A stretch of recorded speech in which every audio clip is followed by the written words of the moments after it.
Who the hell is calling me right now? Says the caller is your house. I don't know anybody named your house. Hello? Hello? Uh-huh. Uh-huh.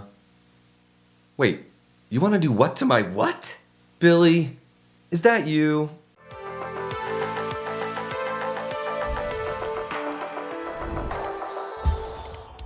Welcome back to the channel, everyone. Davey Deathray here, and what a fun holiday season it's been here in 2023. We've been looking at all of the Black Christmas films. I mean, there's only 3, so it hasn't taken that long, but we've been going in reverse order. So a couple weeks ago, I took a look at the version from 2019.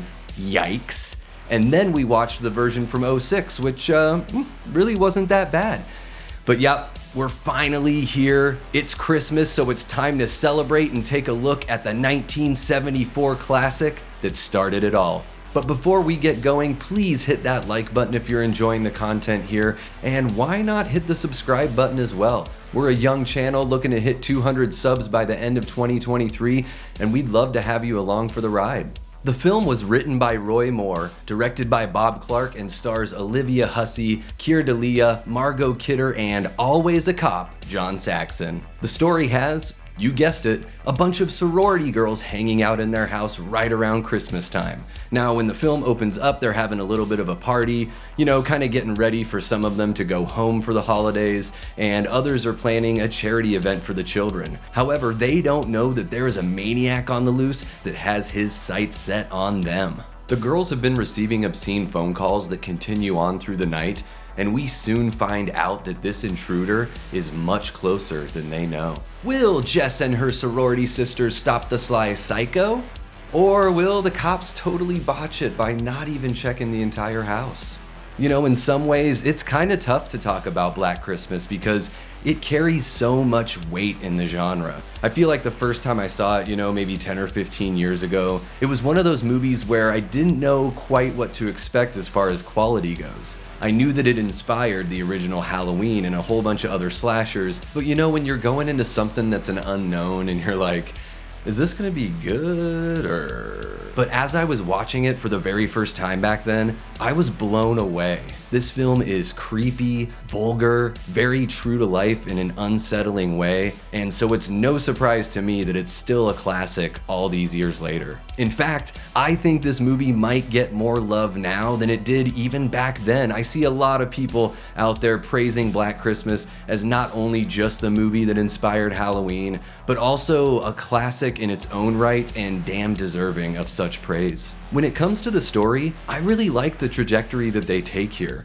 We do have some quieter moments where there's some interpersonal drama and we get to know our characters a little bit better, which I actually really enjoy because it makes me feel for them a little bit more and put myself in their shoes. As far as the characters and acting performances go here, there's not really a dud in the bunch. Olivia Hussey is magnetic as Jess.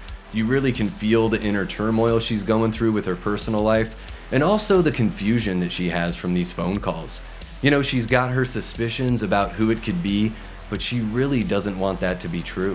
Keir Dalia puts in a really good performance as Jess's boyfriend, Peter. He's a music student studying the piano, and he's got a very important performance coming up. So there's the stress of that and then the drama between his character and Jess. And while he's certainly not in the right in the situation, you can totally understand why he feels the way he does. As I mentioned before, here we've got John Saxon. He plays Lieutenant Fuller. This guy just seems to play a cop in pretty much everything he's in, except for Mitchell. I think he played the villain in that one. And he's awesome here.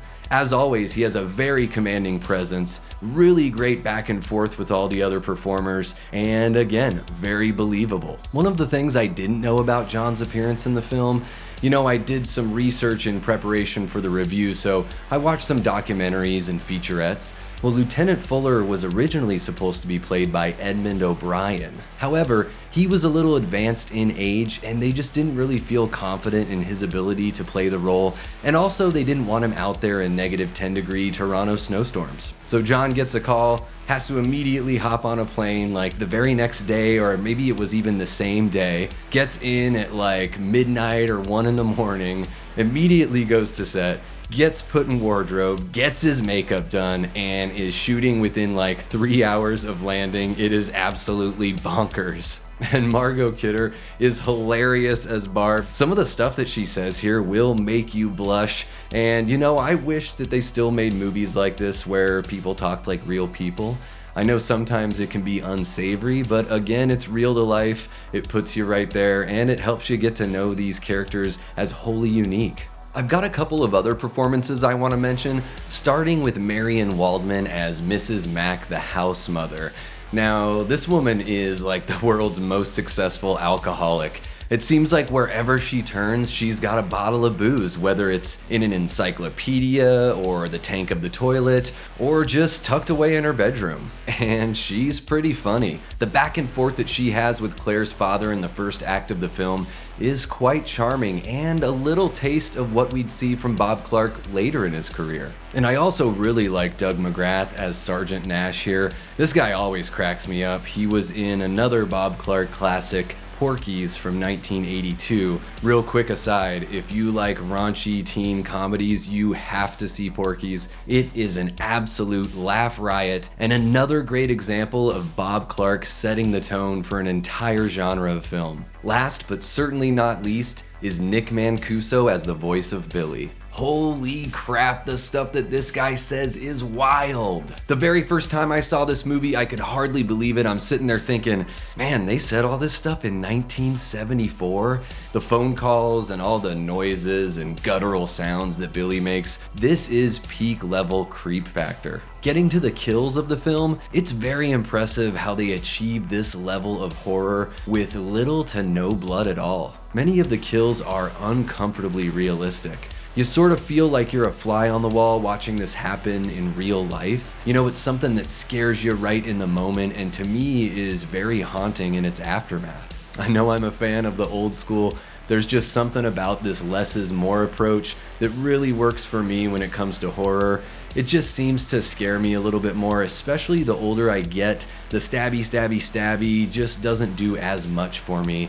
Whereas when I see something that looks like it could be happening in real life or it's the way that actual serial killers behave, then that really scares the shit out of me. Also, with some of the kills, you hear Billy's muttering and just the unhinged nature of his character. You can tell that this is somebody that didn't just wake up one day and snap, but somebody who has deep psychological problems that go all the way back to childhood. The music by Carl Zittrer is very minimalistic, but it goes hand in hand with the creepy feel of this film. You get fingers dragged across the piano in a really chilling way, and also there's a performance with Peter because he's going to music school, and it's one of those spots where it's like, I can't tell if this is supposed to be bad, or is it avant-garde and really good and I'm just way too stupid to get it. And before we move on, you know I've got to talk about the cinematography because I had so much to say in regards to it with the 2019 version and the 06 version. We've got slow, deliberate camera movements that go throughout the house. They track Billy in a way that hardly reveals anything physically about the character, which is very creative and suspenseful, and it's a great example of that less is more approach. And the film makes really good use of the POV shot. While it's certainly not the first movie or even the first horror to use this setup, you can see that the way they went about it influenced everything after. Guys, that is gonna wrap it up for my review of Black Christmas 1974. And you know, like I said at the beginning of the review, it's kinda tough to talk about this movie. Like, what do you say? So many people love it, so many people know it. I also really don't want to spoil too much for those of you that haven't seen it, but what is obvious to me is that Bob Clark is not just a guy that directed films, but he really is an artist. Starting out with horror films in his early days and then moving on to comedy with Porky's in '82 and then putting together another Christmas classic in A Christmas Story just a few years after that. It just goes to show that Bob always knew what the assignment was. He knew how to get the best out of the genre he was working in, and he still has a style that's completely his own. I can't recommend the original Black Christmas enough. It is an absolute horror classic and something that I think every fan of the genre should watch right around Christmas time every single year. As of recording this video, it's available on Shudder, and you can even watch it right here on YouTube for free. Now is the time where I need you guys to jump down in the comments section below and let me know what you think of the original Black Christmas. Do you think it gets too much love? Not enough love? The right amount of love? How influential do you think it is in the slasher subgenre? Let me know all of your thoughts on 1974's Black Christmas, and let's get that conversation going. And once again, if you liked what you saw here, please click that like button, hit the subscribe button, and check out some of our previous videos. We're really ramping up the content here, and we'd love to know what you guys think. Thank you so much for coming by. Until next time, I've been and will continue to be Davey Deathray. Take care.